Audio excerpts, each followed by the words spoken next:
Bom dia, me chamo Luca Reda e, junto aos alunos Vitor de Luca, Ronaldo Li, Pedro Xavier e o professor Gonçalo Henriques, desenvolvemos essa pesquisa, que é a criação de um curso de programação em Python para arquitetura. A apresentação se divide em 5 etapas: introdução, objetivos, metodologia, conclusões e próximos passos.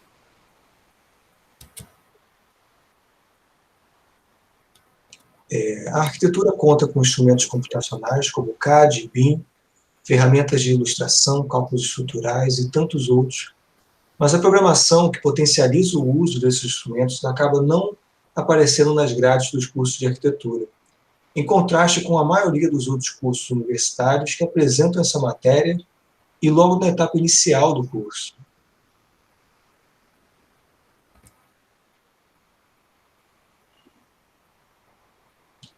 Com isto, tivemos o objetivo de estudar as características e modelos do ensino de programação e como isso se aplica no contexto de projetos de arquitetura, procurar elementos em comum na prática projetual e o pensamento algorítmico, unir ao ensino de programação visual, contextualizando com problemas relacionados à forma no espaço tridimensional, e desenvolver uma pauta para uma matéria de programação textual para a FAO-FRJ, com a possibilidade de criar um modelo para outras universidades. Bem, quanto à nossa metodologia, nós usaremos as seguintes ferramentas: a linguagem de programação Python, o software de geometria paramétrica Rhino e um outro software que se chama o Grasshopper. E também nós temos alguns passos que nós seguimos. Por exemplo, iniciando, nós fizemos o estudo da identificação de uma forma de programação mais adequada ao ensino de projeto. Com isso, teve o recolhimento de cursos de programação existentes, com teoria e exercícios que encontramos, adaptação de exercícios de outras áreas para arquitetura e programação textual, o estudo de exercícios de programação visual existentes e a fusão de exercícios de programação visual e textual. Após isso, nós identificamos conceitos teóricos e práticos de linguagem, sintaxe, estruturas e diversos algoritmos que melhor se aplicam ao pensamento do arquiteto. E com isso, como nós falamos anteriormente, usamos um software de geometria paramétrica e nele nós temos diversos elementos, como pontos, linhas, sólidos, superfícies e diversos elementos geométricos. E no Python nós temos variáveis numéricas, nós temos listas, nós temos diversos outros elementos. E também, tanto os elementos geométricos quanto os elementos do próprio Python têm transformações de variáveis, manipulação de variáveis. E tudo isso foi bastante usado. Também estruturas de linguagem de programação, como condicionais, loops e recursividade, são ferramentas com aplicação limitada na linguagem visual, mas isso é muito usado na linguagem textual e pode ser complementado, uma pode complementar a outra. Então, o nosso terceiro passo foi o recolhimento de informação para uma abordagem visual espacial mais aproximada à arquitetura. Nessa imagem, nós temos o mesmo código que consiste em pegar um cubo e escalonar ele em um fator aleatório. Essas 3 imagens representam códigos que realizam a mesma função. O primeiro em linguagem completamente visual, o segundo em linguagem completamente textual, em Python, e a imagem de baixo em linguagem mista. O código Python somente gera o fator aleatório e quem realmente escalona são os componentes de Grasshopper. E, no nosso quarto passo, fizemos a identificação e desenvolvimento de exercícios mais adequados à arquitetura, em forma de pequenos projetos para testar funcionalidades e aplicação. Por exemplo, essa primeira imagem é o que chamamos do parasita, porque ele consiste em um elemento que começa em um ponto e vai crescendo com o tempo, como pode ser visto nesse GIF.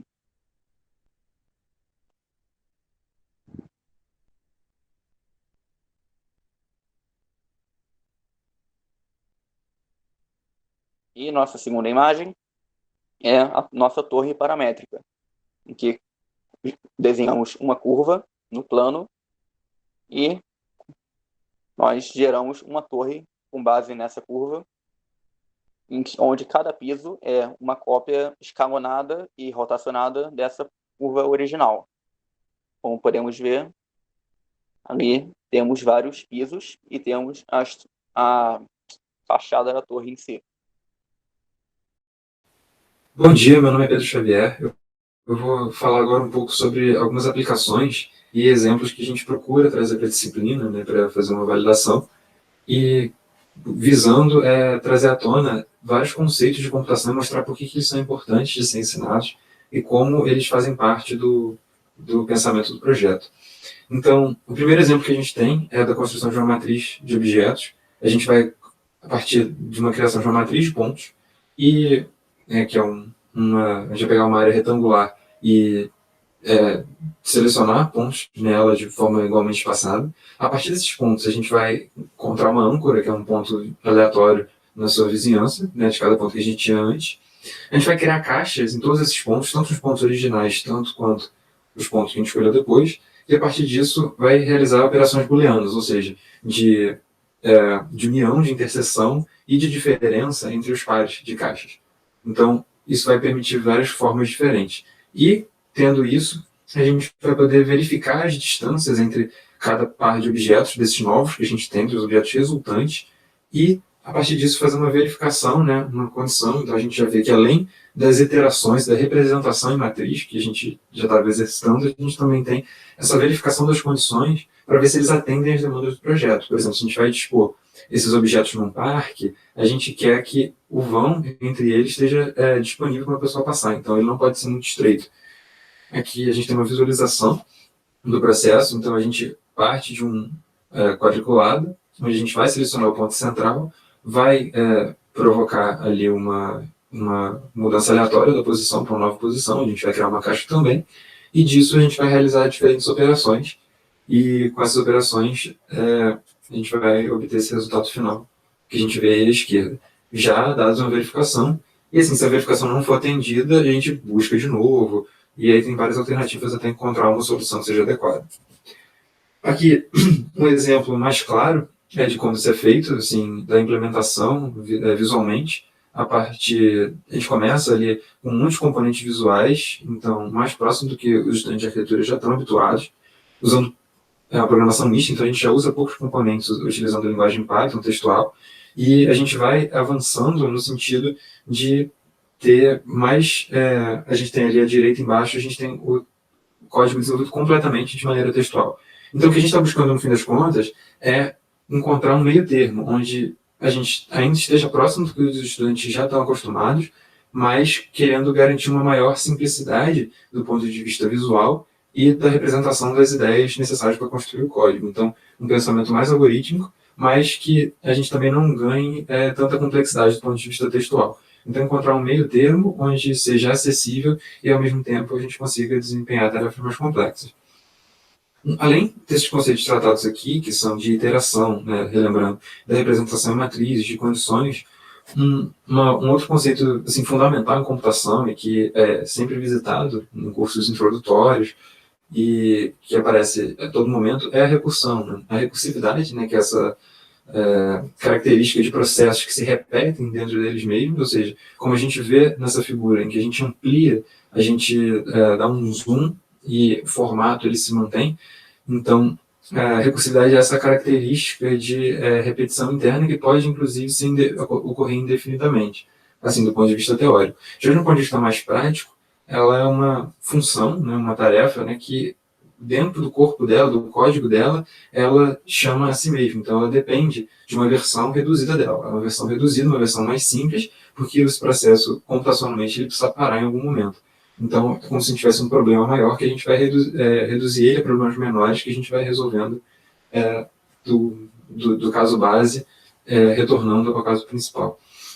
Então, a recursão, ela está muito presente na natureza, então ela aparece em diversas áreas do conhecimento, em especial no desenvolvimento de seres vivos, então diversas formas de plantas, fungos, e em todo canto, realmente.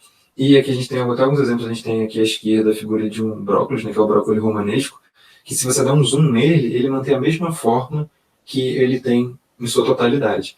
Então a mesma coisa acontece com as samambaias, em que você vê que o formato da samambaia, aqui de um galho, né, de um ramo dela, tem o mesmo formato de cada uma dessas protuberâncias, e dentro dela, cada pequena folha tem o mesmo formato dela. Então a gente vai variando a escala e o padrão ele se repete. Então isso tem uma conexão muito forte com o apelo visual que isso traz. Então, para a arquitetura é muito interessante a construção de objetos por padrões recursivos como uma busca de formas, né? E isso já é bastante conhecido. Então, a gente, quando vai construir, por exemplo, esse exemplo da árvore, a gente traz à tona isso, em que não só a recursão, que a gente já está habituado, em que a gente vai dividindo cada vez em dois, isso é regulável também, mas isso dá um aspecto natural à nossa construção, um aspecto orgânico à nossa construção. E além da recursão, que já induz esse comportamento, a gente também tem a aplicação de aleatoriedade dentro dessa recursão, assim como os estímulos externos que a gente pode propor, como esses pontos em que a gente vê de onde as árvores não partem, que são pontos atratores que durante o crescimento da árvore são responsáveis por alteração no formato delas. Então, a recursão aparece como um recurso muito potente de provocar visualmente através das construções. Por fim, então, agora concluindo, a gente vê que tem diversas aplicações interessantes para o estudo na arquitetura, então vários conceitos de computação a gente consegue trazer para ajudar a aprimorar os projetos, né, nessa área.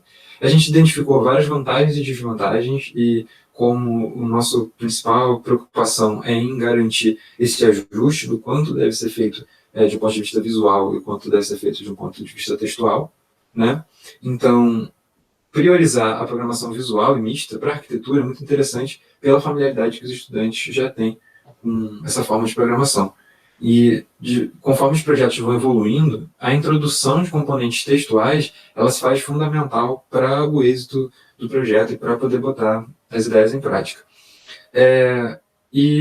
Vários recursos, né, como repetição e condicionais e recursão, são muito complicados e dependentes das tecnologias quando você vai fazer linguagem visual. Então, a linguagem textual ela já incorpora esses conceitos de maneira muito mais simples e muito mais didática também. E a escolha da tecnologia, né, que é usar o Python, foi muito acertada do nosso ponto de vista, porque ela permite trabalhar com interfaces que já estão prontas nos principais softwares de projeto, de modelagem, né, como Rhino, Revit, AutoCAD, 3ds Max e diversos outros, né, reforçando que essa foi uma decisão, assim, do ponto de vista operacional, bastante acertada. Os próximos passos assim, o natural, o primeiro, é aplicar o conteúdo que a gente desenvolveu e comparar isso com as nossas expectativas, né, quando a gente estiver aplicando isso de fato na turma, que vai acontecer.